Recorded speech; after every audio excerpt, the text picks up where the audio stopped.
Today is Monday, December 14th, 2020. Coming up on Roland Martin Unfiltered, broadcasting live from Atlanta, Georgia. Today is the first day of early voting in Georgia. We were at the polls this morning where Pastor Raphael Warnock and Ambassador Andrew Young both voted together. You will hear from both of them right here on the show. Also, Warnock and John Ossoff, held a joint rally at Turner Field, encouraging folks to get out there and vote, as John Ossoff also led a march to the polls in Gwinnett County. Speaking of Election Day, of course, we are covering all the issues. And, of course, Joe Biden won Georgia. And today, the Electoral College met and certified that he is indeed president-elect of the United States. But Donald Trump and his minions, they continue to assert they actually have a shot at him overturning the election results. Ain't gonna happen. Bill Barr, the Attorney General for Trump, has announced he is resigning effective December 23rd. Also on the show, we'll talk with Ben Crump about a case of a black man being shot and killed in Texas. Folks, it is a jam-packed show, lots to talk about, and it is time to bring the funk on Roland Martin Unfiltered. Let's go. He's got it. Whatever the biz, he's on it. Whatever it is, he's got the scoop, the fact, the find. And when it breaks, he's right on time and it's rolling. Best believe he's knowing. Putting it down from sports to news to politics. With entertainment just for kicks, he's rolling. It's on go, roll, y'all.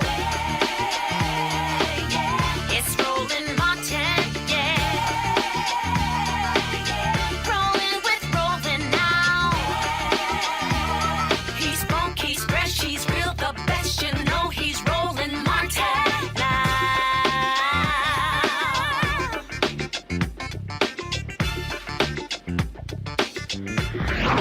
Martin!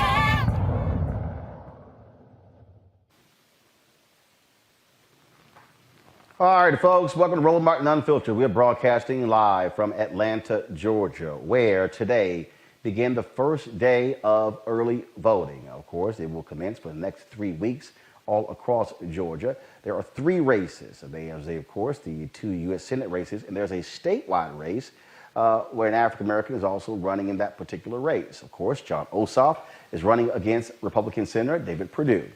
Pastor Raphael Warnock of Ebenezer Baptist Church, he is running against Senator Kelly Loeffler. They, of course, have been traversing the state, spending lots of time all across the country. This weekend, of course, we also spent time on the road with Pastor Warnock in Albany, as well as Black Voters Matter in Macon, Georgia, and Columbus, Georgia.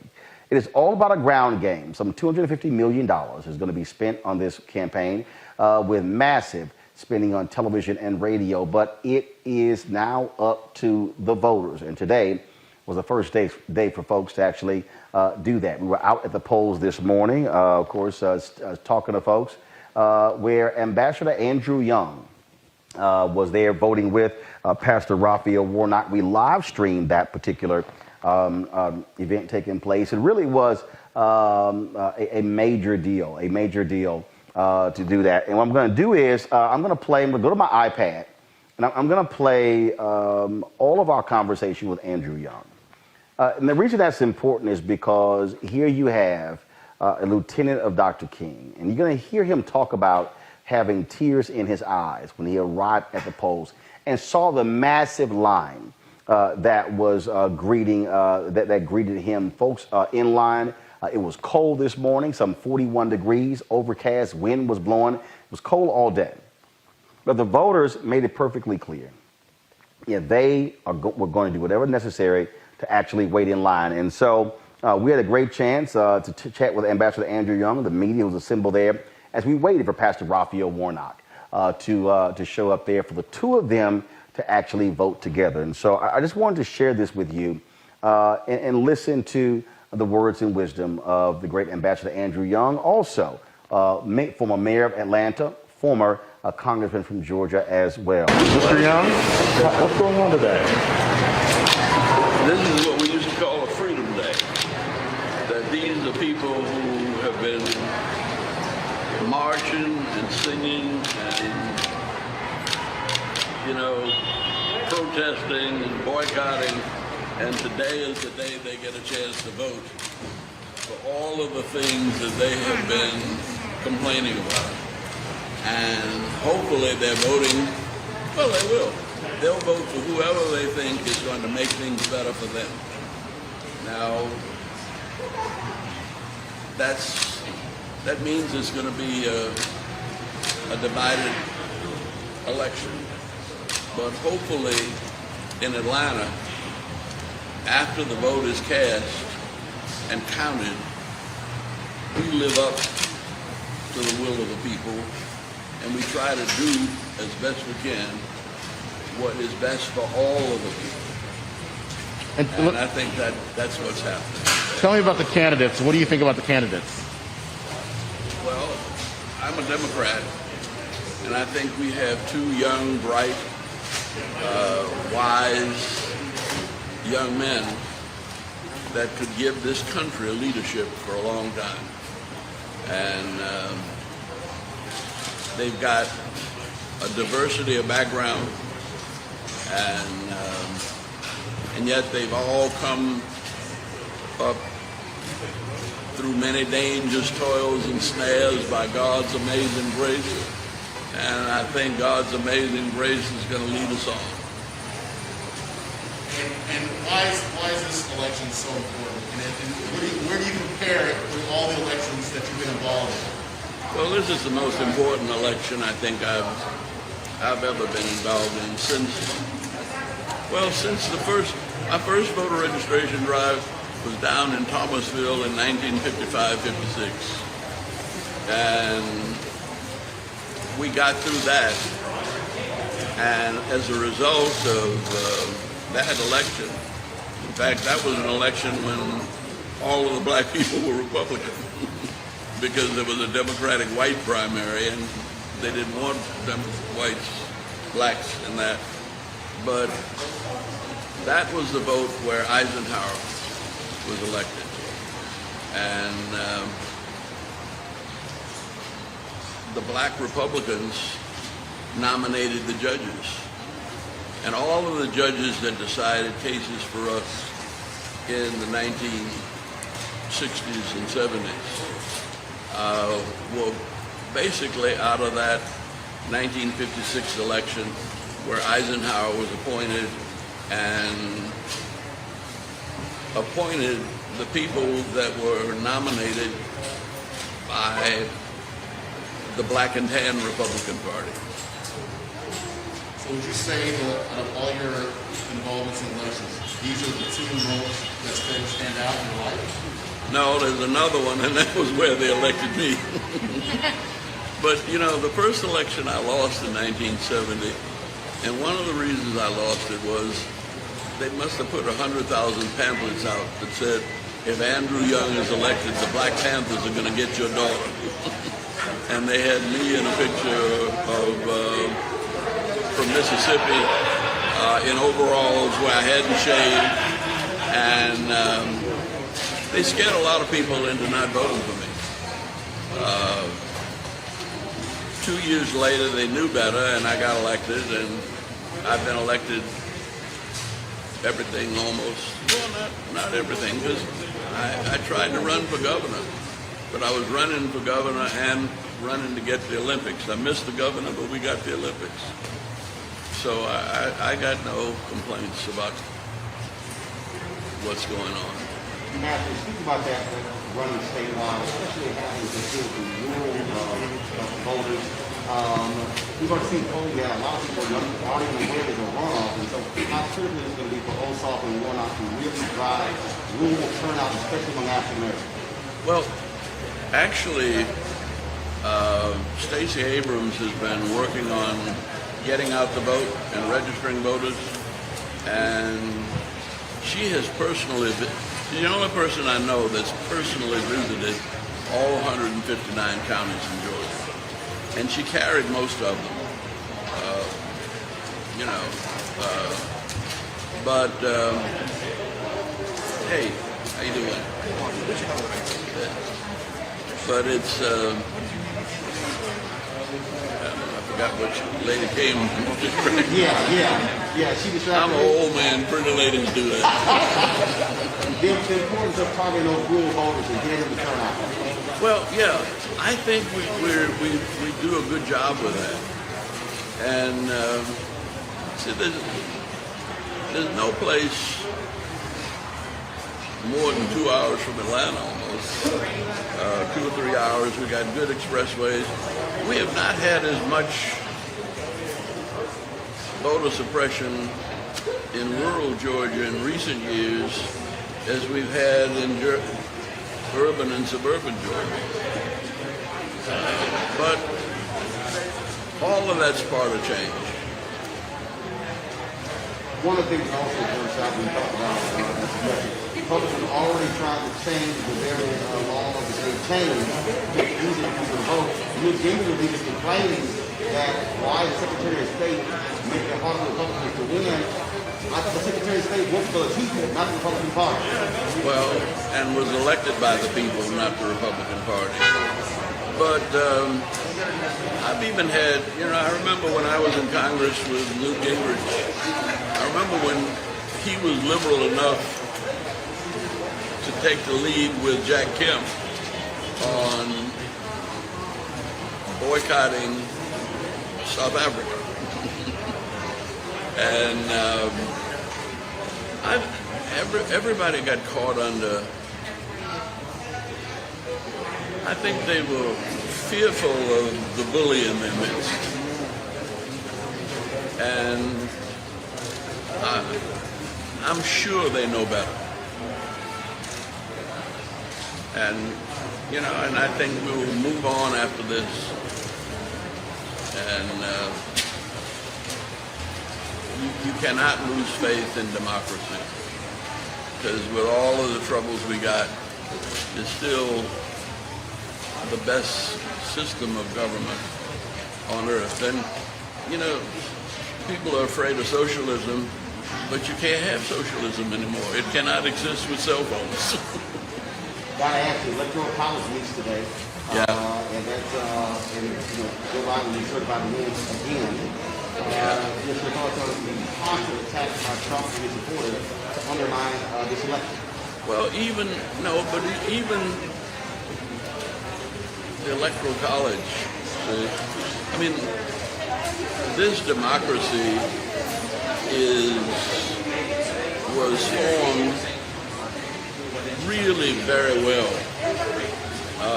by the founding fathers in 1776. But they knew that they were not right about women or slavery. And we have had to work with the democracy. After the Second World War, they gave white veterans more benefits than they gave black veterans. They've given white farmers more land, big white farmers more land than little black farmers or little white farmers. The thing about an election every 2 years is it gives you a chance to perfect the system.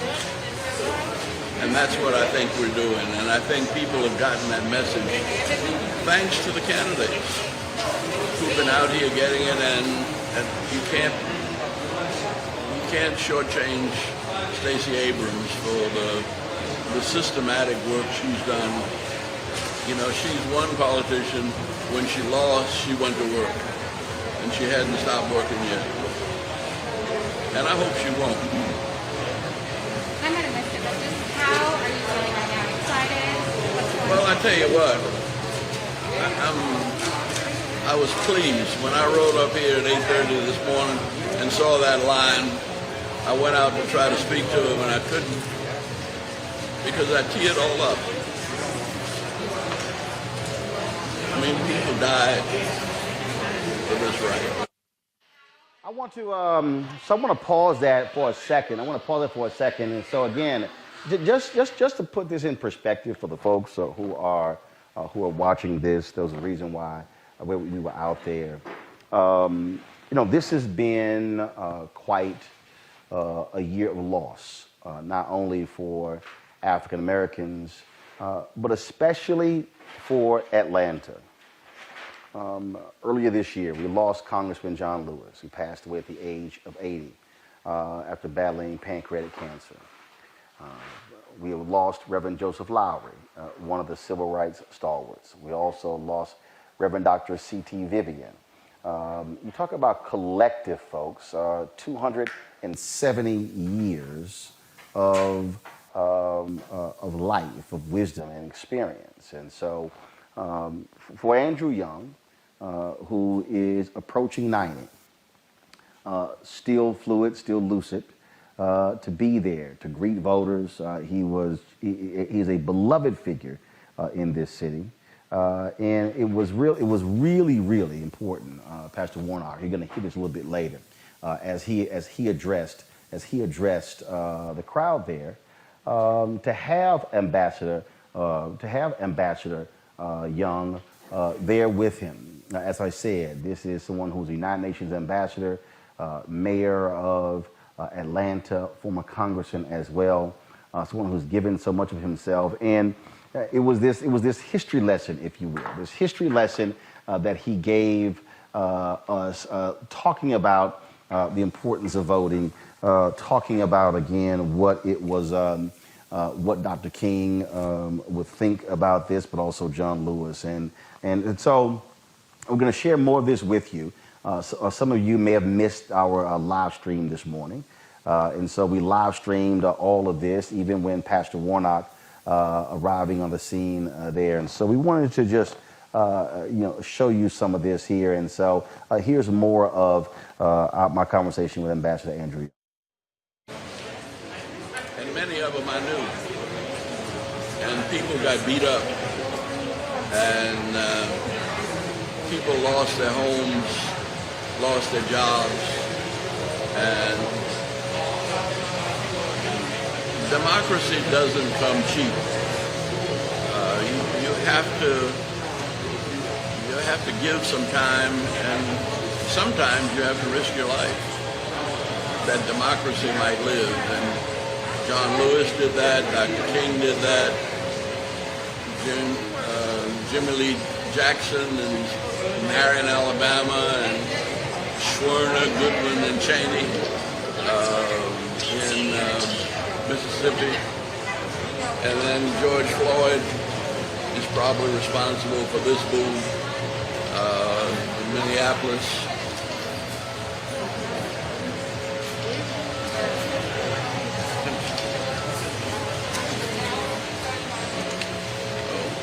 Okay, thank you. Alpha, sir, Alpha. Thank you. If Congressman Lewis was here right now, just how do you think he'd be feeling? Who's that? If Congressman Lewis was here. Oh. He'd be tearing up like me.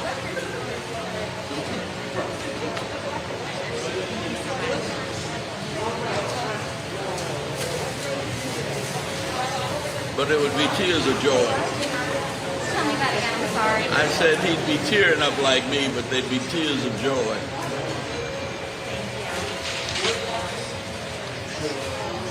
Ambassador, I'll ask you a question here. Okay. There are some folks who say this doesn't matter. Who? Electing Ossoff, Warnock. There are young folks, there are older folks who say... No. Nobody that's... I mean, I don't believe there's anybody left that doesn't understand the power of the vote. I mean, there used to be some dumb people. And there used to be some folk that just didn't give a damn about anything, including themselves. But I think we've been through too much. And I think Stacey Abrams said the other night that the biggest increase in voter registration since the last election, that's just a few months ago, a month ago. But the largest increase in voter registration was between 18 and 29-year-olds. And young folk just get so busy they're so busy growing up, they don't realize that this is a part of growing up. But what do you say to that person who says, I haven't seen change, I don't think this is, what do you say to that person who is frustrated? Well, I say that what my daddy told me, don't get mad, get smart. When you get mad and get emotional, you do stupid things. And if you stop and think about why things have not gotten better, a good reason why they have not gotten better is we've not voted enough. And we've not voted intelligently. And we haven't, you know, I don't know whether you realize that when I was elected mayor, I was sworn in at 10 o'clock in the morning, got to City Hall about 12. At 2 o'clock in the afternoon, all of my boys from SCLC were out there picketing me. I said, what is the matter with you? They said, no, you're the man now. And I realized, which one? How does she know? Tell her I have my mask, and there's nobody.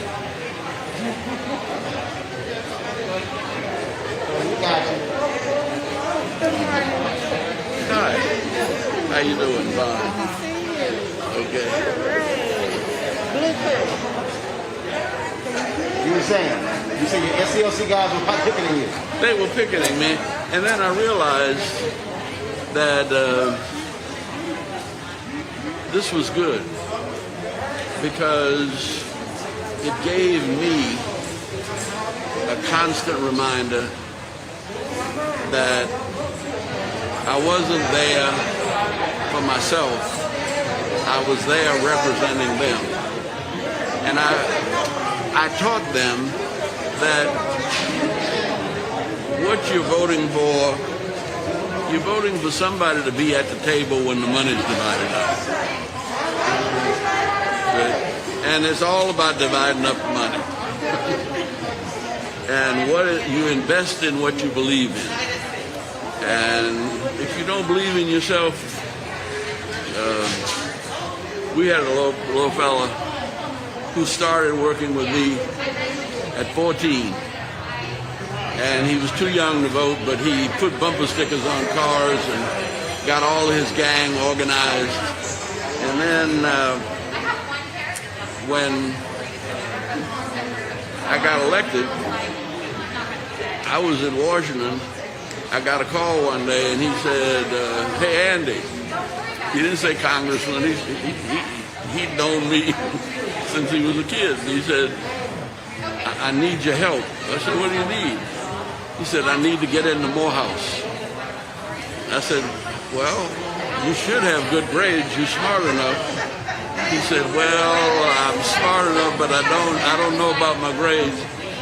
I said, well, you help me get into Congress. I guess I have to try to at least recommend you to Morehouse. Then I go to the UN, and he finishes Morehouse, and then he calls me up at the UN and says, look, didn't you go to Howard? I said, yeah. He said,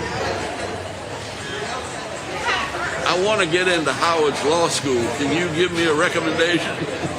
So I got him a recommendation for Howard's law school, and he got in, and by the time I left the UN and came back to be mayor, I was, we were finishing the international terminal in the 3rd and 4th runway. And we'd have $300 million deal that we put together to take to Wall Street. It's the first time I'd ever been in a Wall Street boardroom. And I go in there, and there are all of these books for me to sign. And I said, what is this about? He said, if you want your $300 million, you have to sign all these books. And I said, well, what are you doing back there? He said, remember, you sent me to law school. He said, my law firm is doing the legal work on this. I said, how much are they paying you?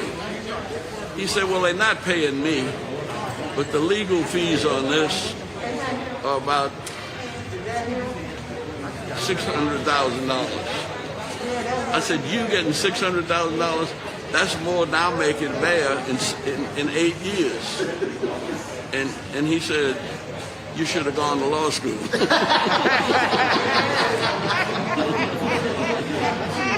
He owed you a check. No, he didn't. Right. But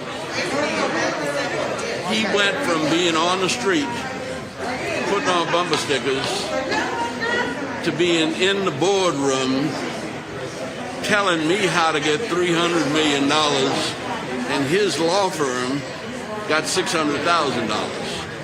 Now, he went from being a street brother to collecting a check in the boardroom. And But had he not worked for your campaign, and had he not volunteered, and not shown his initiative, then he would not have been able to call upon you. yeah, that's right. So he put in the work and you put in the work. But in Atlanta, they never let me forget that I work for them. They don't work for me. There you go. And I think all of our mayors have done that. All right, sir. God bless you. You know how to work that alpha ring there. You know, I never got one of them. I got it for myself, my 30th anniversary. But let me tell you something. I don't even have my fraternity pin. Because So that was, again, Ambassador Andrew Young, my alpha brother. We certainly had some good time there talking to him. This was, of course, him outside of the polls this morning. He was waiting on Pastor Raphael Warnock to arrive at the location for them to actually vote together. And this is the video here. This is the video of Warnock arriving on the scene, arriving there to greet Ambassador Andrew Young as they were talking with others, again, voting today. Today was the first day of early voting in Georgia. They wanted to really encourage folks to come out and vote. There have been long lines all across across the city, across the county, 159 counties here in Georgia, and so it was really an amazing thing. Here you have, as Pastor Raphael Warnock has often said on the campaign trail, here you have a young man who grew up in public housing. You see the two of them greeting each other. Both of them, my fraternity brother, Alpha Phi Alpha Fraternity Incorporated, same frat as Dr. King.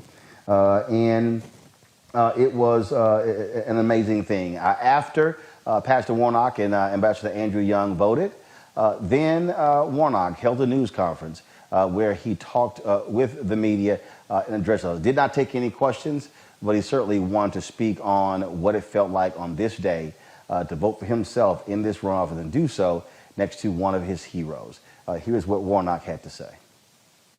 Morning. The line was all the way back at the end. And as I went right down the line, and most of the people were senior citizens like me, and I realized how long we've been on this march. And First of all, let me say that it is a very humbling thing for a kid who grew up in public housing to be able to cast a vote for himself to serve in the United States Senate. Only in America is my story even possible. And so I'm grateful for this moment, grateful for my father of blessed memory, and I'm grateful for my mother who grew up in Waycross, Georgia, picking tobacco and cotton during the summers. And today she gets to help pick her son to be one of the next 2 United States senators from the great state of Georgia. So I just want to encourage everyone to exercise your constitutional right to vote. And as I've been saying all across this state, We should no longer be talking about election day. The stakes are too high. This is election season. And so early voting begins today. People should make their way to the polls. It's a beautiful day to vote. So make your way to the polls. Early voting today, December 14th through December 31st. We also remind people that they can vote by mail. It was a humbling thing to vote for myself today, but let me tell you, more than a name, what's really on the ballot. Healthcare is on the ballot. A livable wage is on the ballot. Criminal justice reform is on the ballot. Voting rights. All of these issues are on the ballot. And so thank you so much. Make a plan to vote. Gather everybody in your circle. This is a defining moment in American history. Georgia's at the center of it. Let's show up the way Georgia does. Thank you so much. Thank you so much. Feel with him, Thank you. Ambassador Young voting with? Yeah, let me just say I'm deeply honored to have Ambassador Young here. He's the reason I'm able to stand here. Amen. He and those who fought alongside him. Our ballot is a bloodstained ballot. And so I want to thank him and all the others who fought alongside him, and I'm grateful indeed. Ambassador Young, do you A little bit later in the show, we're going to show you John Ossoff, of course, hitting the campaign trail as well. Folks, this weekend in D.C., the Trump people, as I've said, they have not been able to handle losing. And so they gathered in Washington, D.C., and the racist domestic terrorists, the Proud Boys, came and acted like the thugs that they are, beating folks, terrorizing folks. But what really has angered people is the tearing down of Black Lives Matter signs from two black churches, Asbury Methodist Church and Metropolitan AME Church as well. Many people are asking, where were the cops? What was going on? Where were the federal authorities? We saw all this huge show of force, and Black Lives Matter was out there protesting, but what about this? Well, Carl Racine is the Attorney General for the District of Columbia, and he joins us right now. Carl, glad to have you in Roland Martin Unfiltered. How you doing there, Roland? Very proud of your success in killing this platform. Well, sir, I certainly appreciate it. Thank you so very much. What happened this weekend? It was shocking to see these thugs just rampaging through the streets as if there were no cops around to stop what they were doing. The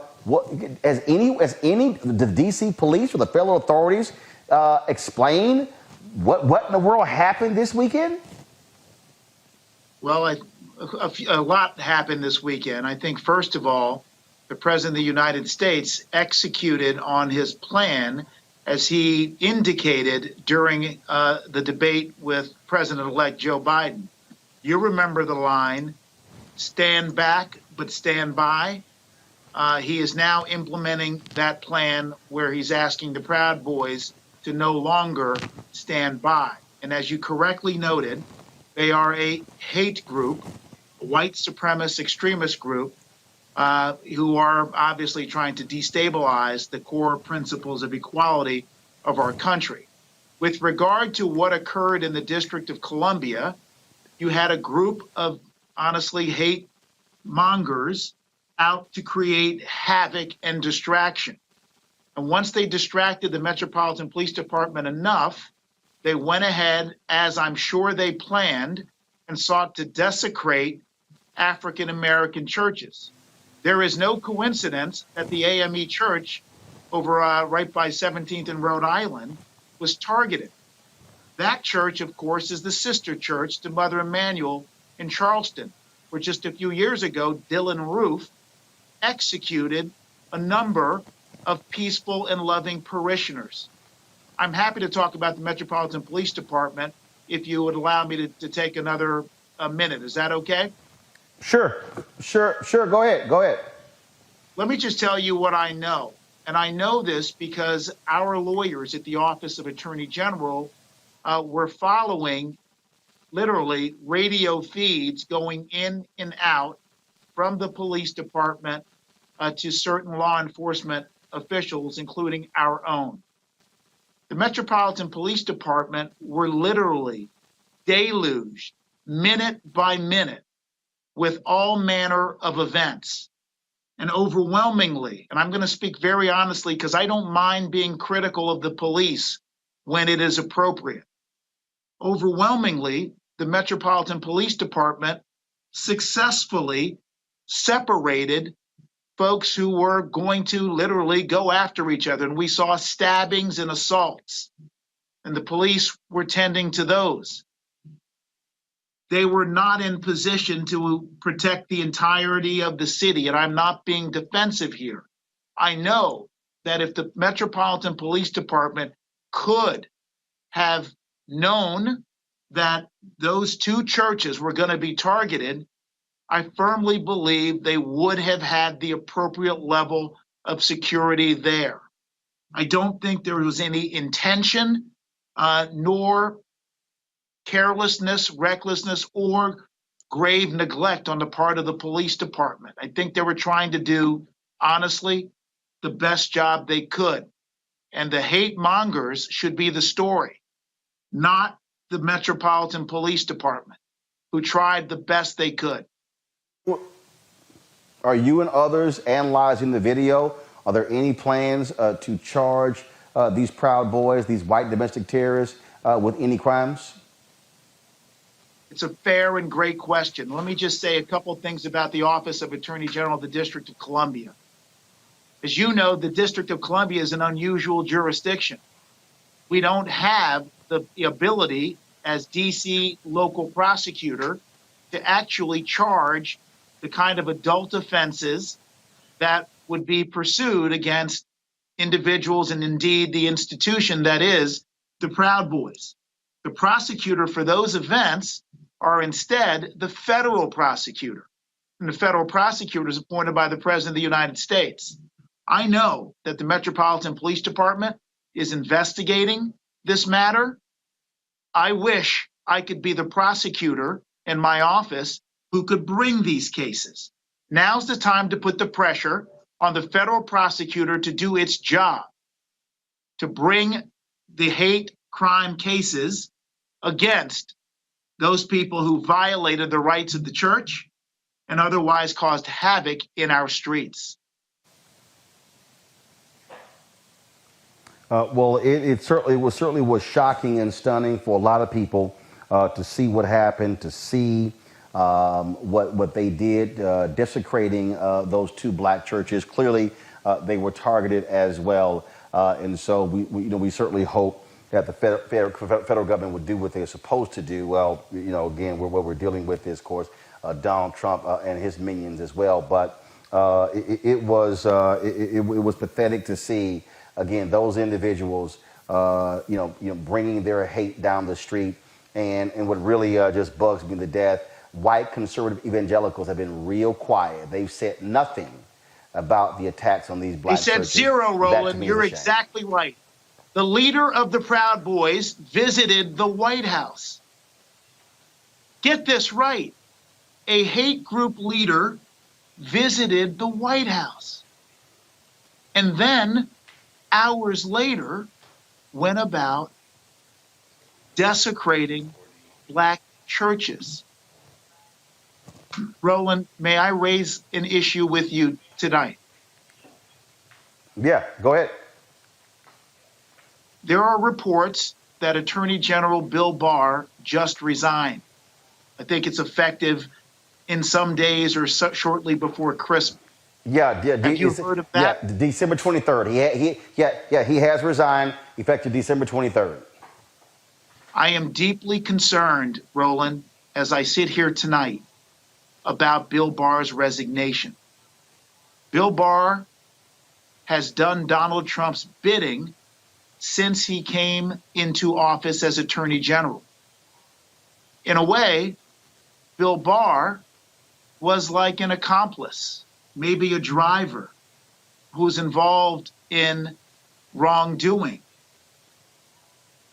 The fact that he is leaving the car right now tells me that maybe Mr. Barr, who's done the bidding of Donald Trump, doesn't want to do the bidding of what is planned next. I believe that this is a five-alarm fire for all of us to listen to, and that we need every respected leader, spiritual, religious, political, business, and military, to tell Donald Trump to cease and desist his undemocratic and dangerous actions. We need General Mattis, perhaps one of the most respected individuals in our country, to come out now and urge the military to not participate in any way in whatever Donald Trump has planned. Thank you, Roland. Carl Racine, Attorney General for District of Columbia. We certainly appreciate it. Thank you so very much. Now I want to go to our panel here. Joining us on today's panel is Julianne Malveaux, economist, president emerita, Bennett College, Teresa Lundy, principal founder, TML Communications, Joseph Williams, senior editor at U.S. News and World Report. It was certainly something to behold, Julianne, to see those white domestic terrorists rampaging down the street, beating people, harassing people. And to see what they did to the Black Lives Matter signs at Asbury Methodist as well as Metropolitan AME. You know, Metropolitan AME Church is my church. It's where I worship. Unfortunately, now online, but I joined about 4 years ago. I adore my pastor, who has much more equanimity than I do about this. This nonsense, Roland, is ridiculous. How do you put yourself onto church property, trespass, tear signs down, burn them? This does remind us, as the pastor at Ashbury said, it reminds us of cross burning. It was just so totally ridiculous. With these white trash, when you get in white trash, came looking for a fight. Because everybody was fine. That was all kinds of nonsense. Had fun. Is that hate had been there all along? Hate could go back to enslavement. This hate that he unleashed. And I must tell you, Roland, that I am sickened by what had happened on Saturday evening and over the weekend. I want to go to Joseph Williams. Joseph, again, to see what happened, I would think that federal authorities should be examining those videos and, again, using artificial intelligence to find out who those folks were and to prosecute them to the fullest extent of the law. Well, and the local news has said that they're doing just that they're examining a lot of the videos that were taken and a lot of videos that have shown up on news networks of exactly what was happening. I mean, the cross-burning analogy is spot on, but even that seems too mild because they went after a church, which is sacred ground, which is trespassing to the nth degree. But there are two things that really concern me about what I just heard with your interview with Carl Racine. The first is he mentioned that the Metropolitan Police Department didn't necessarily have the manpower to track these groups or didn't have the ability to track all the scattershot violence that was going on. That concerned me a little bit. Number one, because back when the George Floyd protests were happening, they had choppers in the air. They had extra manpower on the ground. They had all kinds of things going on to make sure that they surveilled these people and that they knew where they were going ahead of time. That's concern number one. Concern number two is his comment about Bill Barr is just resonating in my head, and I'm like, holy mackerel. If this guy is saying that he's ringing the alarm bell about the departure of Trump's number one ally, there must be something incredibly mind-blowing about the fact that this man, presumably who has at least a little bit more information and more context than we do, that there's something afoot, and that is not good. Roland, I know I'm speaking out of turn, but let me just say one more thing. Mayor Bowser, like I said, I know I'm speaking out of turn, but let me just say this. Mayor Bowser has been ahead of the game up until now. Now she's behind the game. She could have put troops out there, police out there. Peter Newsom has resigned his position. He's going to some smaller district with a $40,000 pay cut so he could get away from all of us, quite frankly. But the mayor should have, she's been doing a good job with COVID, but this is where she has dropped the ball, and we just need to make it clear. She's a sister, she all that, but this is on her watch. Teresa, this is not going to be the last time we see this. I mean, folks had better be prepared, because Trump and his minions, especially these Proud Boys, these thugs are so angry that he lost, and Trump is stoking them, and not even in a light way. They cannot, and we better be real careful between now and inauguration. They simply cannot accept the fact that Joe Biden and Kamala Harris beat Donald Trump. And groups like this, these radical, right wing, almost conservatives, almost, just those groups that just choose not to believe in democracy and the way things work. So these are the people who I like to call the forgotten ones. Those who, feel like they've been empowered by, a leader that, maybe strokes their ego or strokes some sort of, some radical play that allows them to feel good about themselves, which is so interesting because some of these people are working directly in the institutions that we seek to change. So no, they're not going to be happy with what's going to happen when Kamala Harris and Joe Biden gets in. I think it is very interesting. Dr. Julianne brings up a great point that the mayor of D.C., phenomenal woman, but she did drop the ball. There were things that she could have done, but you know what? We're not in that administration, so we do not know if she did try and, something else happened. But I do believe if we're going to spread Black Lives Matter in yellow across the streets of Washington, D.C., we should have a better understanding of the ones who are taking part in this rally, but also some pro defense mechanisms that could have happened in order for some of those issues not to take place. Well, we're certainly going to be monitoring this, and we hope to see. We certainly hope to see charges leveled against these individuals for their actions. I did reach out to the pastor of Metropolitan AME to see if he can join us. He was unable to do so tonight, but we certainly they have a standing invitation. The pastor Lamar does to come on here at any time.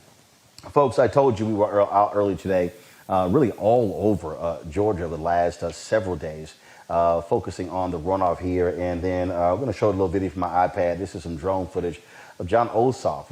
He had a march of the polls in Gwinnett County, meeting with some of the people, of course, who are supporting him. And again, he is running against Senator David Perdue, running in tandem with Pastor Raphael Warnock. And so after of course, of course, he spoke to the supporters there, and then after. They actually did this particular march. He took some questions for some of us, and here is John Ossoff. John, you've been traveling the state bus tour. Give us a sense of rural Georgia, how they've been responding, and your thoughts about how critical that turnout is going to be. We've been focused on having a presence and being visible and being accessible and holding events in rural Georgia. And look, the needs of people across the state are the same: health, jobs, and justice. People, 2 million Georgians don't have health insurance. 2 million Georgians. And many of those who are insured are underinsured. And many of those who are insured live hours from a clinic or a hospital. We've lost 9 rural hospitals in 10 years in Georgia. It doesn't have to be that way. Where's our senator been while these hospitals have closed? We need to rush resources to build clinics and hospitals across our state to make sure that every family in Georgia can access the health care they need.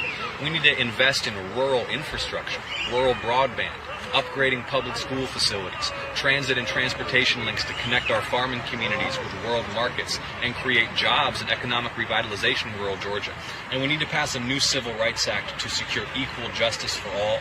regardless of race and regardless of class. And that's why it's so important to vote this week. How do you respond to Newt Gingrich saying that the Republican Secretary of State is making it harder for Republicans to win? I thought the Secretary of State works for all citizens in Georgia, whether they're Democrat or Republican. Newt Gingrich is upset that Secretary Raffensperger is not abusing his authority to disenfranchise people. Newt Gingrich wants the apparatus of voter suppression that's been built in Georgia since the Shelby County v. Holder decision in 2013 to suppress black voters in this state and win elections through voter suppression. They thought that the apparatus of voter suppression would keep the lid on the pot, but the will of the people is boiling over. People want health, jobs, and justice. Okay.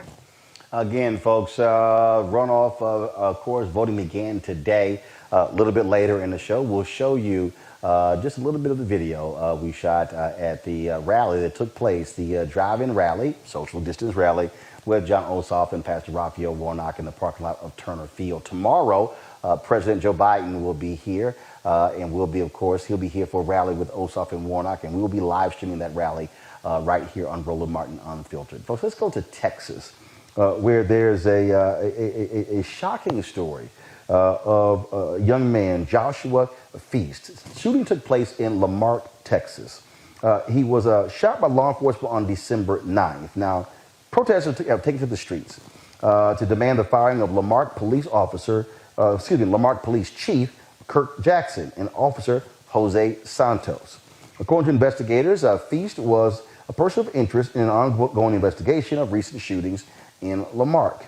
On December 9th, officers say they saw Feast sitting in his car.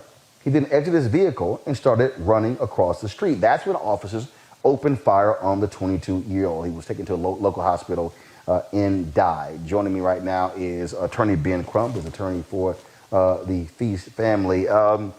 Attorney Crump, have they released any of the body cam footage? Have they released anything for the public to see exactly what took place? We know, based upon existing reports, that Feast was running away from officers. So why did they fire?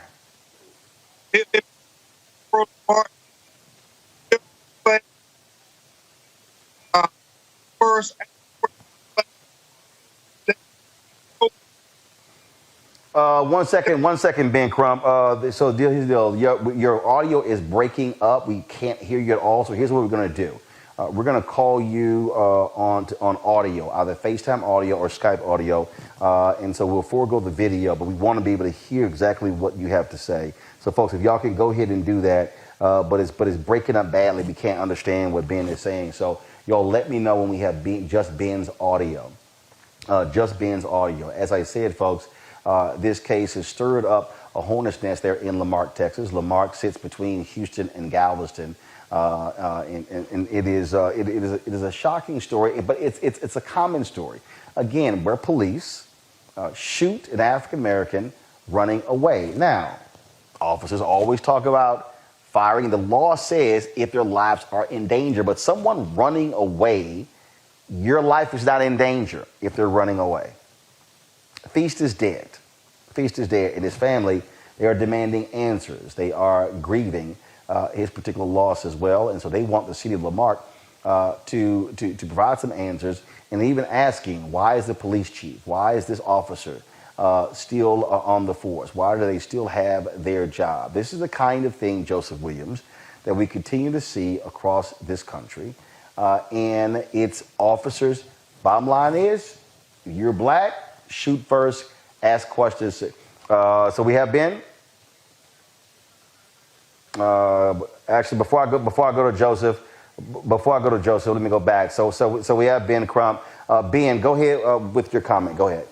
Yeah, Roland, it's shocking why this young black man who was running away from the police, who several witnesses saw was running away, was shot in his back and killed by Officer Jose Santos. And what's equally shocking, Roland, is in 2013 in Galveston, Texas, there is a video of Officer Santos and his co-workers, his colleagues, 3 of them, beating this black man unmercifully. while he's putting his head underwater, kicking them, stomping them, punching them. And from 2013, he resigned, was not terminated, was not stripped of his badge and gun of ever being an officer again. And so when they condoned this, Roland, it was foreseeable that this guy was going to continue to engage in brutality against black people. And that's exactly why Joshua Feast is dead today. And in fact, you are the video that you are talking about. I'm actually playing that video right now from my iPad, folks. This is the video. Exactly what you're talking about when the officers beat him. What has the city of Lamarck said? Have city officials said anything? Have they seen the body cam footage? Was there body cam footage? Was there dash cam footage of the shooting of Joshua Feast? There is apparently body cam footage. The city has seen it. Attorney Monique Presley and I are demanding that they release that body cam footage. But Roland, there were eyewitnesses, and apparently after he shot Joshua, while Joshua was on the ground, he walked over to him and kicked him and told him to get up. And so it's just further evidence that this guy is not fit, does not have the temperament, does not have the professionalism to be a police officer. So we're demanding he be terminated immediately and that these body cam videos be shown to make sure that he is arrested for cold-blooded murder. Yet again, another black man. Roland, it's 94 black people that have been killed by police in America since George Floyd died on May 25th, 2020. That is indeed sad. Ben and Crump certainly keep us up to date on this case in my native Texas, and we certainly look forward to having you back. Thank you so much, Roland. All right, folks. Got to go to commercial break. When we come back, we will we'll talk more with our panel about the runoffs in Georgia. Also, Joe Biden, Electoral College, it's official. President-elect of the United States, MAGA. I call them maggots. The Trump MAGAites, they are still not happy. Y'all, your boy lost. Suck it up. We'll talk about that with our panel as well. And at the bottom of the hour, Joe Biden and Kamala Harris, the president-elect and the vice president-elect, will speak to the nation, and we'll carry it live right here on Roland Martin Unfiltered. Back in a moment. I think what still impacts and what creates change is when we mobilize. When we say we're not powerless, and if I get with you and you and you, and all of a sudden it's 10 to 20 to 100 and 500 and 2,000 and 5,000, all of a sudden you have mobilized people, that creates that voting power. And then when you throw somebody out, it catches their attention real quick. But not only just that, they have to know what it is that they're standing for.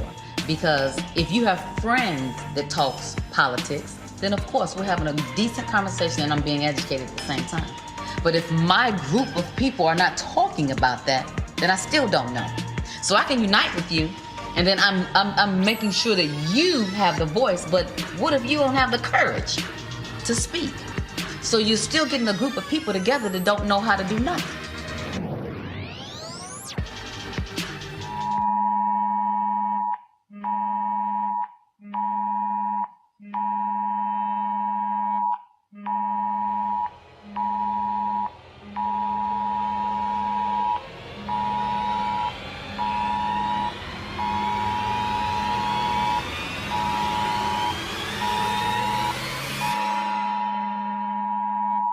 The Lincoln Project is responsible for the content of this advertising. Before we knew about COVID-19, Kelly Loeffler and David Perdue received classified briefings about the virus. And what did they do next?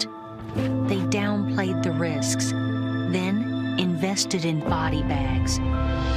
10 months later, over 10,000 Georgians dead. Kelly Loeffler and David Perdue, dead wrong.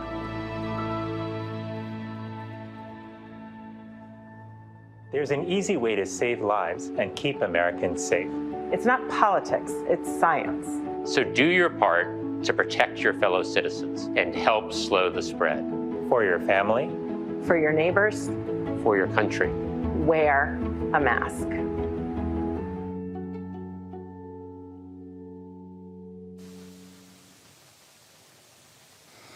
Well, y'all, Donald Trump has lost again. Today, the Electoral College met in state capitals all across the country, and Joe Biden and Kamala Harris have received the 306 Electoral College votes that they won by winning a variety of states across the country. It is one of the biggest margins, one defeating an incumbent president. Trump world is not happy. They still are contesting the election. It does not matter. Now they have this last-ditch effort trying to ask the House of Representatives to cast aside the votes of millions of people. This is pretty much of a joke, Joseph. It really is. But also, it is a grave threat to democracy when you see what Republicans are doing, not just 126 House members, not just these 18 Republican attorney generals, but also these Republicans in the Senate, people who've known Joe Biden and Kamala Harris for a very long time, who are so afraid of Donald Trump, they won't even own up to Biden and Harris winning.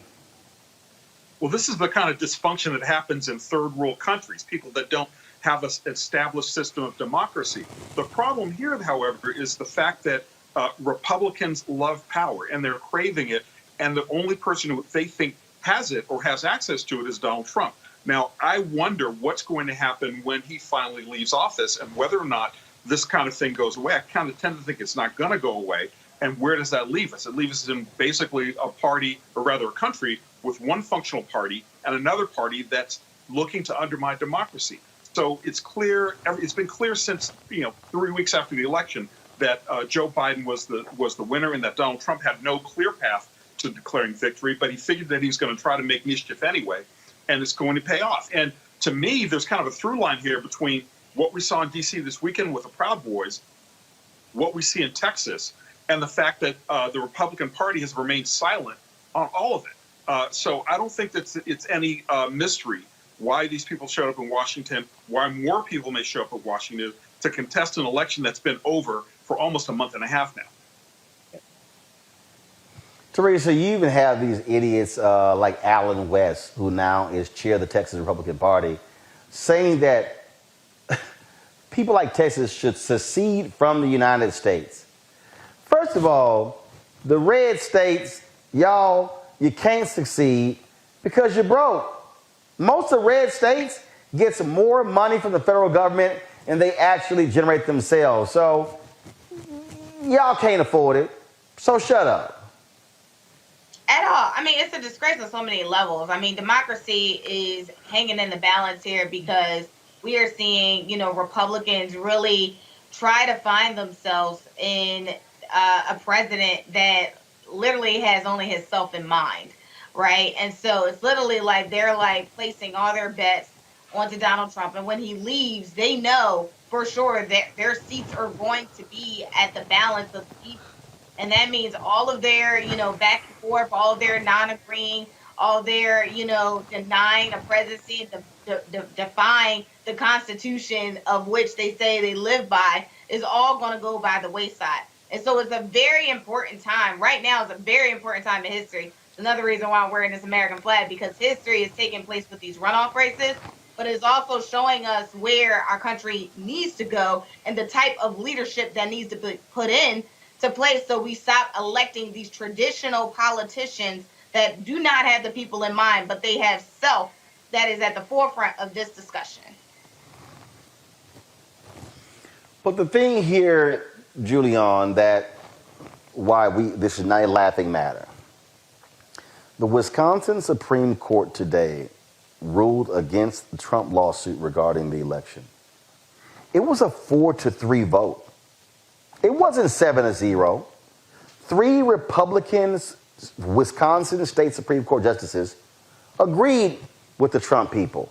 I think that's something that we cannot overlook, that these folks are such partisan hacks, they will ignore the law to advance their interest. How do you get more than 100 members, Republican members of Congress, fight on to the Texas lawsuit? That's how you get a 4-3 vote in Wisconsin. The fact that Joseph said earlier, these people love power more than they love democracy.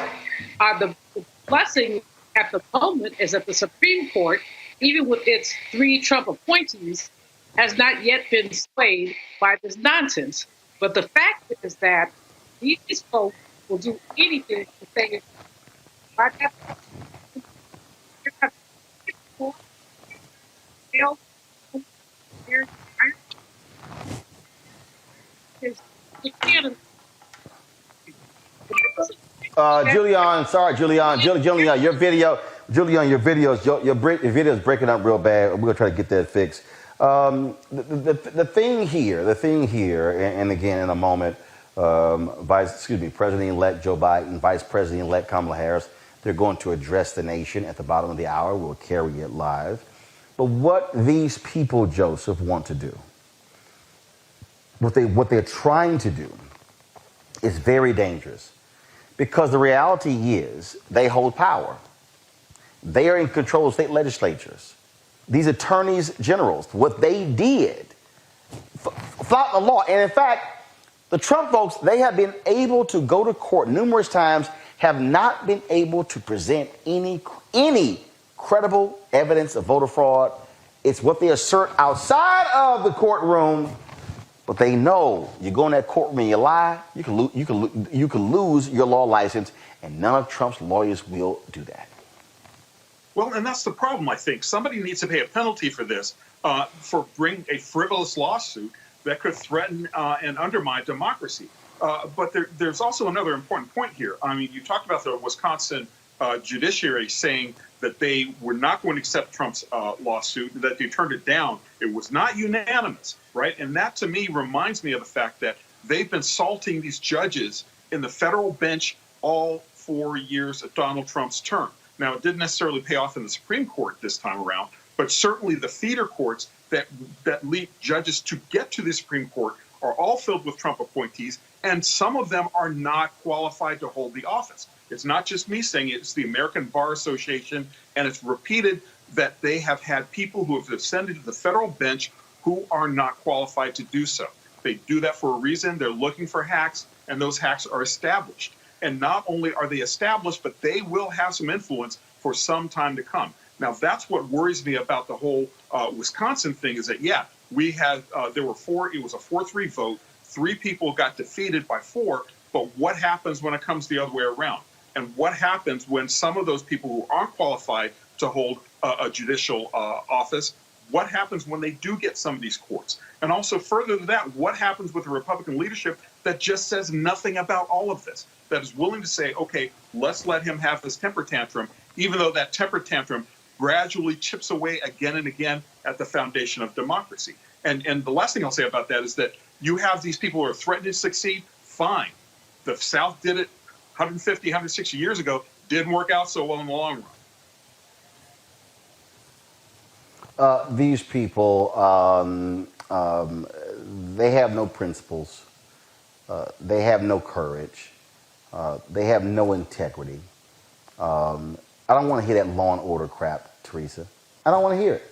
I don't want to hear all the founding fathers and we're here to uphold it. No. What they have tried to do is to subvert the U.S. Constitution. They have committed treasonous acts, and we have to call it what it is.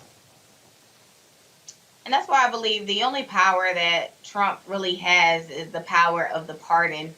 And so I think everybody right now, those who are actively willing his bidding, is ensuring that they are on that forever pardon list, because they're not sure what that outcome is going to look like. So protecting themselves and their assets is pretty much the only agenda and the only card that Trump seemingly has to play in this lost election. So it looks like they're really taking it down to the last end, but it's really unfortunate because the characters of each of these justices, of whom those they've been appointed and elected, when we say, the elections of judicials matter, they absolutely matter. And it's coming, to the front end of the stage early. So when those appointments were happening and when people were bidding for certain positions, and yes, we were talking about other issues that were happening at the Supreme Court, but we really needed to pay attention to those appointments because these are the type of people that we're getting, and the results are going to be treacherous in the long run. But see, I also wonder. I mean, if I can And interject there for a Julian, minute, go I ahead. also wonder how are you going to get the genie back into the bottle, right? I mean, we already have a lot of this stuff that's playing out in public. We got these unqualified judges that are going to be there for a lifetime. We have a Republican Party that has all but pledged fealty to Donald Trump, and we have a QAnon member, like somebody who actually believes that there is this vast global conspiracy out there and that Donald Trump is the only one that's keeping the world from chaos, right? She is now going to Congress. She is going to be a confirmed congresswoman. How do you get the genie back in the bottle? How do you get sanity back in the Republican Party when they're so willing to do insane things just to maintain power? And what is that going to do to the fabric of the country that we've got one party that just has no grounding in reality, and the people who may have some tenuous grounding in reality still don't want to say anything because they're afraid of pissing off their voters and losing their safe seat? What happens now? Where do we go from here, I wonder? Yeah. I would probably I think where we go is let's just be real clear. There is no such thing as Trump's base in the Republican Party and the Republican Party. Those two things same thing. Are one. There are no distinctions. The Republican Party as a party has embraced the crazy. They have embraced it. For 126 House members to do what they did, to side with that ridiculous lawsuit out of Texas from Attorney General Ken Paxton, it's enough said. It's enough said.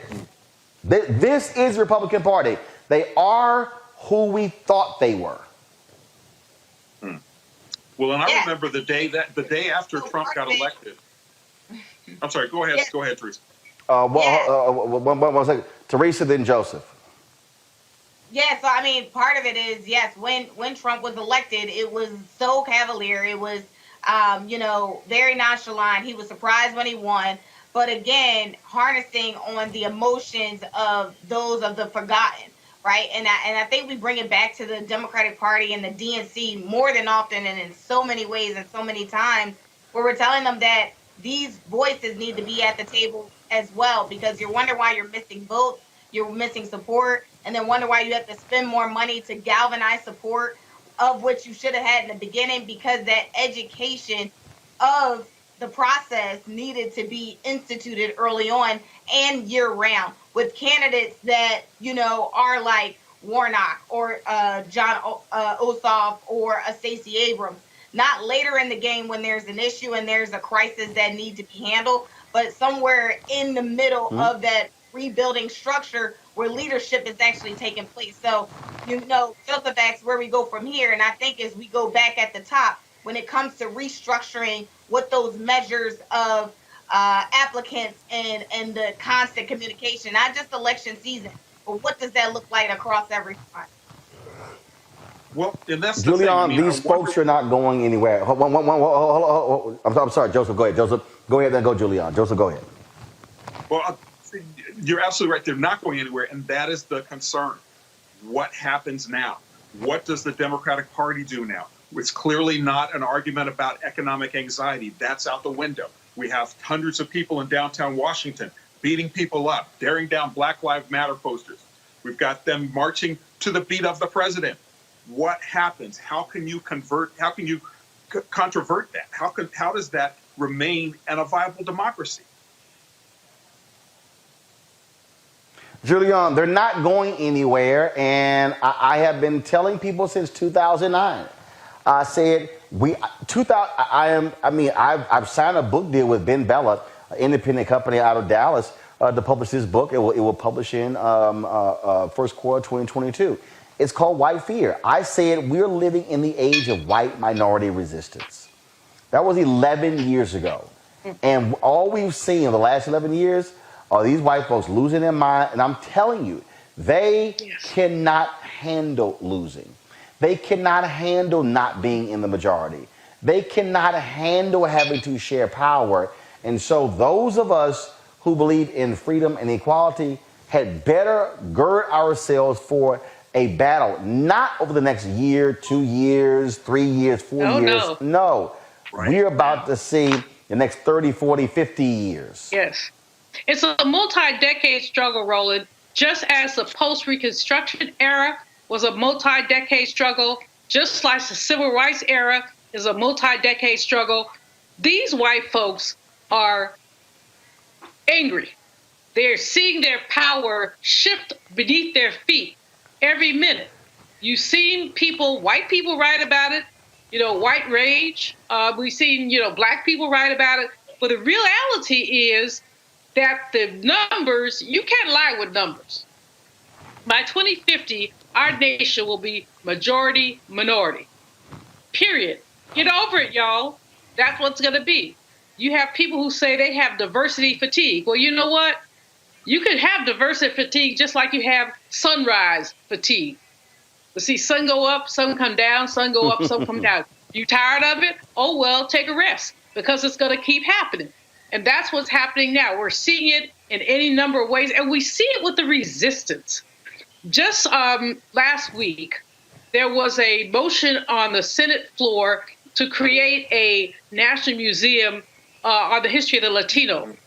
Mike Lee, senator from Utah, scratched it. He said it was divisive to talk about the history of Latino. Hell, excuse my language, but hell, we took Mexico and turned it into California, Mexico and turned it into Texas. And then this dude does not want to talk about the history of Latino. So no, these people are hot monkey mad, but they've been mad, quite frankly, Roland, since the end of enslavement. And they put every block that they could out there. And just all of a sudden now we're getting the numbers to say, oh no, y'all, this ain't happening. You had the Obama presidency, and you were absolutely right when you called that at 9. The Obama presidency ticked them off badly enough that they bit back against Hillary and went for the orange boy. And now you have mild-mannered Biden, who is a transitional figure, who many people voted for because he is a transitional figure, but he has at least, I'm not thrilled with his cabinet picks, but he has at least talked the diversity walk. And that is making a whole lot of white people a whole lot of mad. Yep, absolutely. Gotta go to a break. We come back. President-elect Joe Biden will speak to the nation after today's Electoral College vote. That is next on Roland Martin Unfiltered. Trump can show up and say anything, and they can just go, oh, yeah. And the African-American community was great to us. They didn't vote. You know, he just called you stupid. Did you hear that? But he's for us. Really? And they were just regurgitating the things that they had heard on a radio or in the barbershop or something that somebody had told them. They hadn't thought about it. Democracy is in danger because people don't know how to think. I'm done with trying to convince people to try to vote for their, for their life. You have to run for your life. I'm gonna go try to get people who are open to it and lead them. I'm done with hope. Fuck hope. Bye. There's a lot of stuff to do this time of year. Get the tree. Done. Hang the lights. Not yet. Wrap presents. Check. But this year there's one extra thing to do. Vote. That's right, early voting starts December 14th, so make voting part of your holiday plans. It'll probably take you less time than it'll take me to do this. I'm Raphael Warnock, and I approve this message. My opponent, radical liberal Raphael Warnock. I memorized everything they told me to say. Radical liberal Raphael Warnock. I just married a really rich guy. Radical liberal Raphael Warnock. My husband bought my Senate seat. Radical liberal Raphael Warnock. No one actually voted for me. Gangster. Radical liberal Raphael Warnock. I am consumed with self-hate. Radical liberal Raphael Warnock. I don't belong here. I'm not a senator. Nancy. Radical liberal Raphael Warnock. Where's my husband? I need help. The radical liberal Raphael Warnock. All the players on the WNBA team I own hate me. Into his own. I'm not a real person. I'm a robot. I am a robot. I am a robot.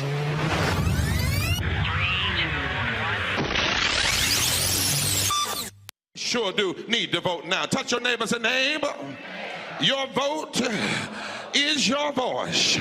And I want you to remember this. Our parents did more with less than we do today. With less, they beat slavery. With less, they beat Jim Crow.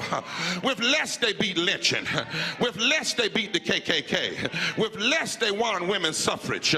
With less, Harriet Tubman got 500 slaves out of slavery. She didn't have email. She didn't have text. She didn't have Facebook. She didn't have Instagram. She didn't have Twitter. She didn't have a car. All she had was faith in God and a .38 pistol on her side and moss on the north side of the tree and a North Star in the middle of the night. She did more with less, and we must do more. iPad. If your vote didn't matter, you wouldn't have so many people trying so hard to stop you from voting. There is some value there. But even when you talk about that people are not paying attention to your issues, I can't pay attention to your issues if I don't even know you there. And the only reason people are going to know you there is when you show up to the polls and vote. That's when that power manifests itself. But as long as you staying home, as long as you making excuses, then guess what? You will always experience these issues that we're experiencing today. And another thing, don't get caught up in the candidates, right? There's no such thing as a perfect candidate, but you should be going to vote for the most important person, and that is you and the one you love. You talk about you'll fight for the one you love. You're willing to die for the one you love. You need to ask yourself, are you willing to vote for the one you love? Because if you don't, there's going to be somebody's neck on yours pretty soon. Welcome back to Roland Martin Unfiltered. Vice President Joe Biden. He, of course, is about to address the nation, and so we're going to actually go in a second live to that. So let me just go ahead and get that set up. Of course, the Electoral College made their decision today, and again, he is indeed the president. All right, so let's go ahead and go to Joe Biden's speech. Go ahead. College tally, a landslide. By his own standards, these numbers represented a clear victory then, and I respectfully suggest they do so now. If anyone didn't know before, they know now. What beats deep in the hearts of the American people is this: democracy. The right to be heard, to have your vote counted, to choose leaders of this nation, to govern ourselves. In America, politicians don't take power. People grant power to them. The flame of democracy was lit in this nation a long time ago. And we now know nothing, not even a pandemic or an abuse of power, can extinguish that flame. And as the people kept it aflame, so too did courageous state and local officials and election workers. American democracy works because America makes it work at a local level. One of the extraordinary things we saw this year was that everyday Americans, our friends and our neighbors, independence, demonstrating outrage, they showed a deep and unwavering faith in and a commitment to the law. They did their duty in the face of a pandemic. And then they could not and would not give credence to what they knew was not true. They knew this election was overseen by them, it was honest, it was free, and it was fair. They saw it with their own eyes, and they wouldn't be bullied into saying anything different. It was truly remarkable, because so many of these patriotic Americans are subject to so much, enormous political pressure, verbal abuse, and even threats of physical violence. While we all wish that our fellow Americans in these positions will always show such courage and commitment to free and fair elections, it is my sincere hope we never again see anyone subjected to the kind of threats and abuse we saw in this election. It's simply unconscionable. We owe these public servants a debt of gratitude. They didn't seek the spotlight. You know, and our democracy survived because of them, which is proof, once more, that it's everyday Americans infused with honor, character, and decency that is the heart of this nation. You know, in this election, Their integrity was matched by their strength, independence, and the integrity of our judicial system. In America, when questions are raised about the legitimacy of any election, those questions are resolved through the legal processes. And that's precisely what happened here. The Trump campaign brought dozens and dozens and dozens of legal challenges to test the result. They were heard again and again. And each of the times they were heard, they were found to be without merit. Time and again, President Trump's lawyers presented arguments to state officials, state legislatures, state and federal courts, and ultimately to the United States Supreme Court twice. They were heard by more than 80 judges across this country, and in every case, no cause or evidence was found to reverse or question or dispute the results. A few states went for recounts. All the counts were confirmed. The results in Georgia were counted 3 times. Didn't change the outcome. The recount conducted in Wisconsin actually saw our margin grow. The margin we had in Michigan was 14 times the margin President Trump won that state by 4 years ago. Our margin in Pennsylvania was nearly twice the size of the Trump margin 4 years ago. And yet, none of this has stopped baseless claims about the legitimacy of the results. Even more stunning, 17 Republican attorneys general and 126 Republican members of the Congress actually signed on to a lawsuit filed by the state of Texas. That lawsuit asked the United States Supreme Court to reject the certified vote counts in Georgia, Michigan, Pennsylvania, and Wisconsin. This legal maneuver was an effort by elected officials and one group of states to try to get the Supreme Court to wipe out the votes of more than 20 million Americans in other states, and to hand the presidency to a candidate who lost the Electoral College, lost the popular vote, and lost each and every one of the states whose votes they were trying to reverse. It's a position so extreme, we've never seen it before. A position that refused to respect the will of the people, refused to respect the rule of law, and refused to honor our Constitution. Thankfully, a unanimous Supreme Court immediately and completely rejected this effort. The court sent a clear signal to President Trump that there would be no part of an unprecedented assault on our democracy.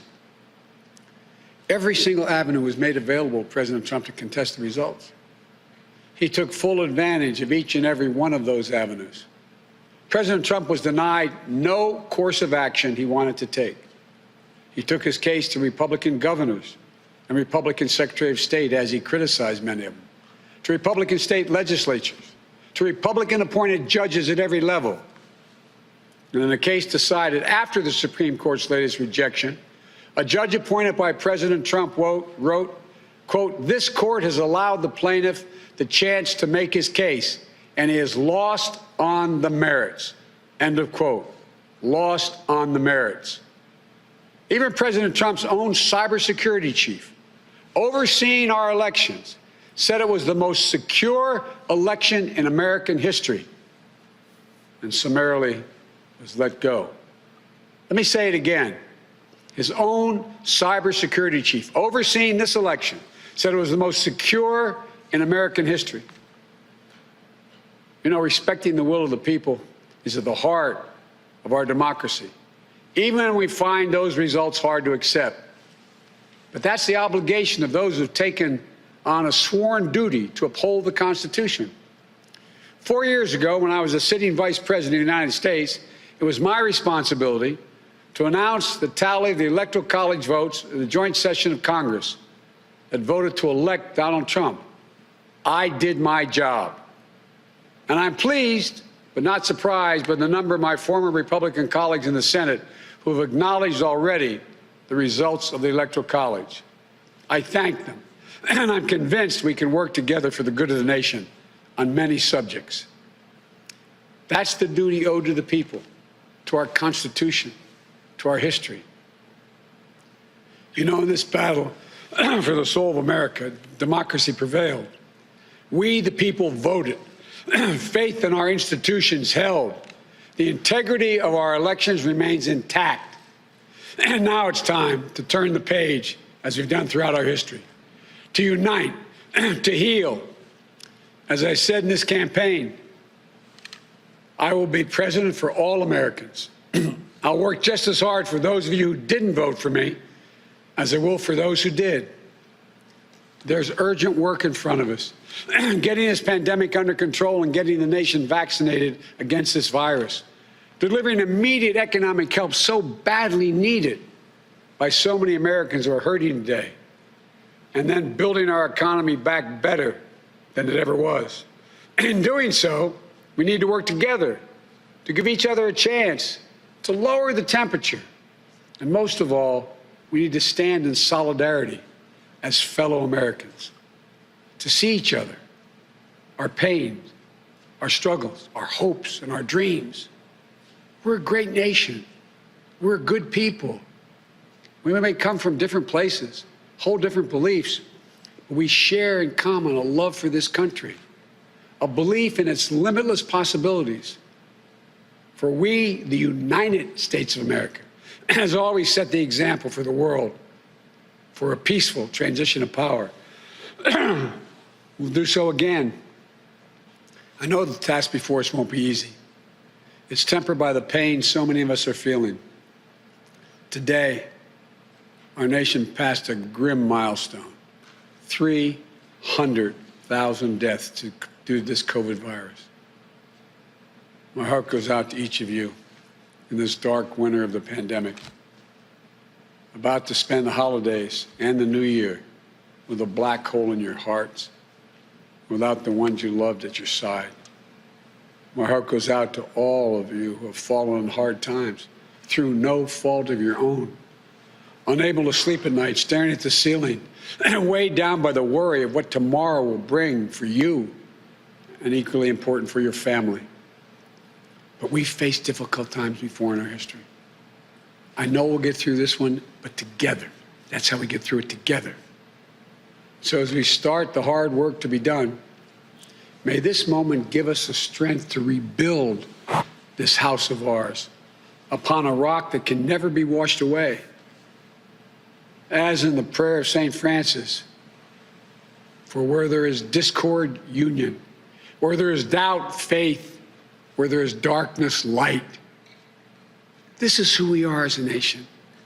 This is the America we love. And that is the America we're going to be. So thank you all. May God bless you. And may God protect our troops and all those who stand watch over our democracy. Thank you. Folks, that was President-elect Joe Biden speaking from Wilmington, Delaware, where after today in Electoral College met in state capitals across the country and where he received 306 Electoral College votes. Man, Teresa, what it's like to have a president give a speech that's presidential. Refreshing, invigorating, all the adjectives that is necessary for our leadership in this country in order to move forward. I mean, you know, he talked about the soul of the nation. He talked about his plan of moving forward. It was very clear, concise, and on point. And this is the time that we need it. We are moving into another phase in this country where we are talking about fixing the problems that we've all had to endure in the last 3 years, 4 years really, since Donald Trump was elected, but also identifying some of those fears and some of those issues and also providing solutions.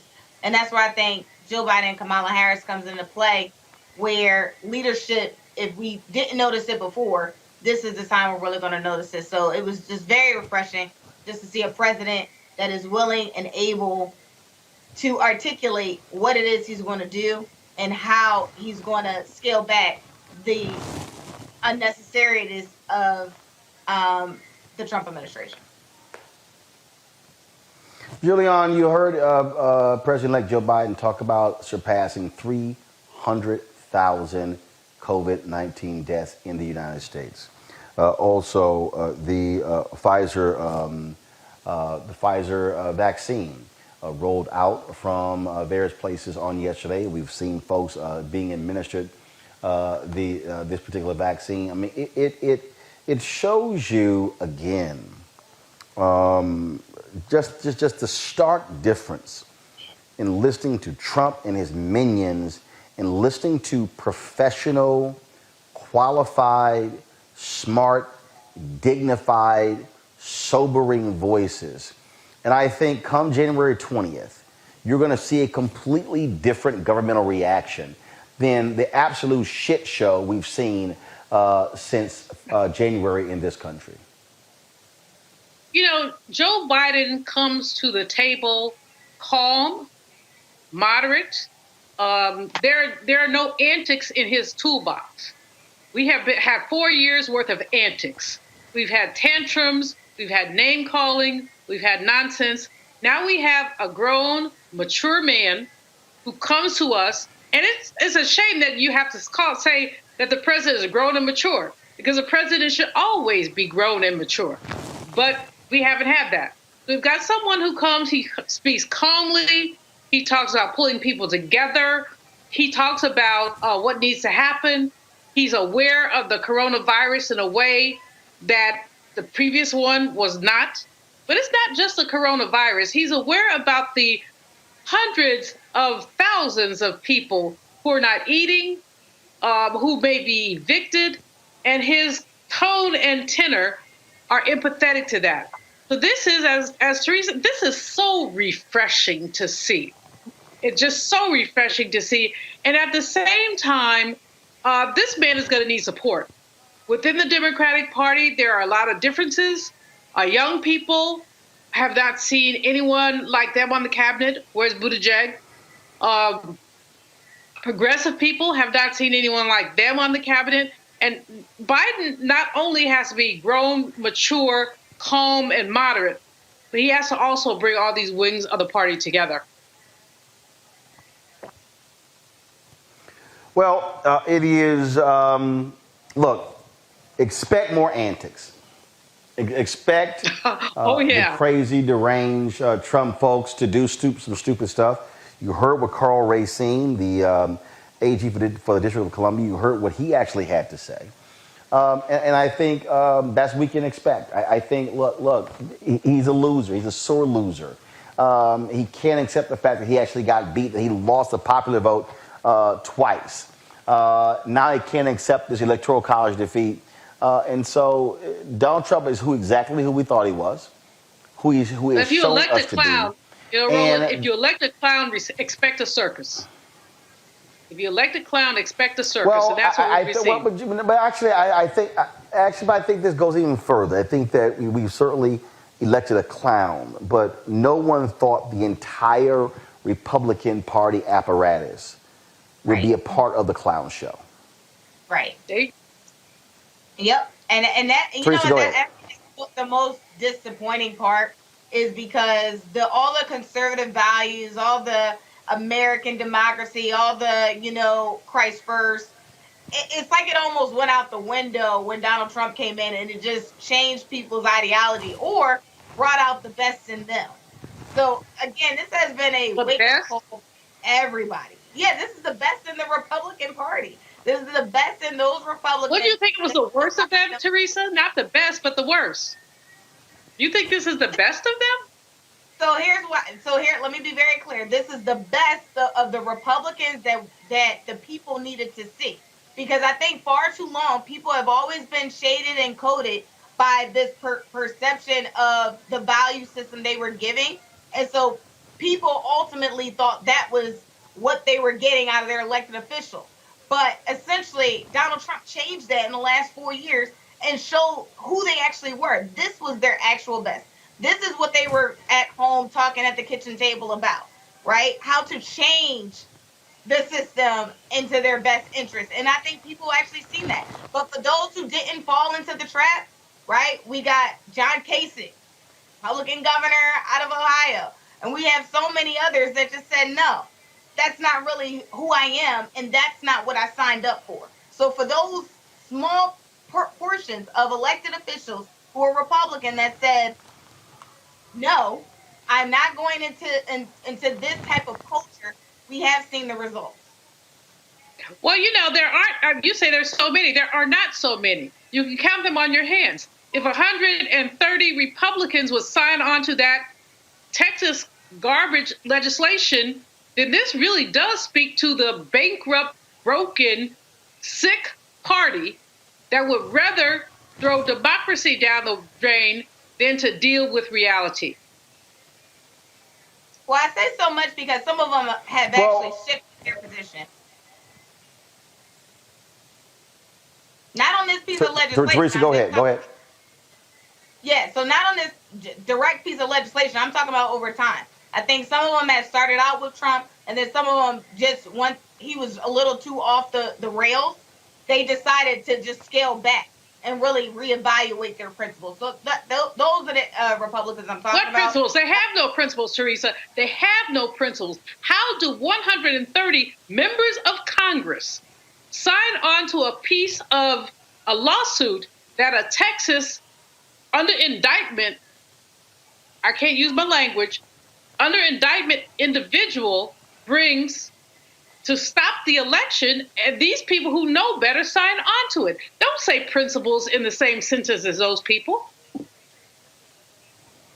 Yeah, the reality is they have no principles, and so trust me, I'm just telling everybody, expect more crazy from Trump and his maggots between now and Inauguration Day. All right, folks, certainly some sad news. We lost two cultural icons over the weekend. First up, country music legend Charlie Pride died at the age of 86 from COVID-related illness. He, of course, died at his home, longtime home, in Dallas. He was a country music star who broke many barriers. In 2000, Pride was the first black artist inducted into the Country Music Hall of Fame. In 1971, became the first black performer to win the CMA's Coveted Entertainer of the Year. Between 1969 and 1983, Charlie Pride amassed 29 #1 Billboard country singles and became the first black act to win a Grammy in a country category, of course, which was Best Male Country Vocal Performance. For his 1971 album, Charlie Pride sings heart songs. He leaves behind his wife, Rosine, as well as their 3 children. We also, folks, lost to COVID an actress, 76-year-old Carol Sutton. Many of us remember her, of course, from Steel Magnolias, Queen Sugar, and Lovecraft Country. New Orleans Mayor LaToya Cantrell spoke highly of Sutton in a tweet stating, quote, "Carol Sutton was practically the queen of New Orleans theater, having graced the stages across the city for decades." Sutton leaves her 2 children, Archie and Anya. Folks, that is it for us. I want to thank Teresa. I want to thank Julian and Joseph Williams as well for joining us. Of course, we are here in Atlanta, Georgia, covering the Georgia Senate runoff race. It has been quite the busy time for us here in Atlanta. Tomorrow, of course, we'll be at the rally of Joe Biden. He, of course, is going to be coming to town tomorrow, and he is going to be here, again, campaigning on behalf of Raphael Warnock as well as John Ossoff. We have, what we've done is, folks, trying to bring you the kind of information that's necessary to what's going on here and really being on the ground. So, it's one thing to have folks who are talking about this just sitting in studios, but we want to be able to cover the necessary things for you. This is some video here we shot of us being out there at the Ossoff Warnock rally today that took place at Turner Field. And if you want to actually see that particular rally, all you got to do is just simply go to our YouTube channel and you'll actually see that full rally as well. And so again, today we had Warnock and Andrew Young at the voting booth, and of course we had the Ossoff rally in Gwinnett County, and then of course we had that rally. So tomorrow, look for us to be live streaming the rally of Joe Biden coming to Georgia, a state that he won, to campaign on behalf of John Ossoff and Raphael Warnock. Folks, we appreciate all of your support. Your dollars make it possible for us to do what we do. For us to be able to put on this production, to do this kind of show. Look, let's be real clear. We aren't seeing a lot of all these other black media people out here on the ground covering this like we are. That's why Roland Martin Unfiltered needs your support. You can support us via Cash App, $RM Unfiltered.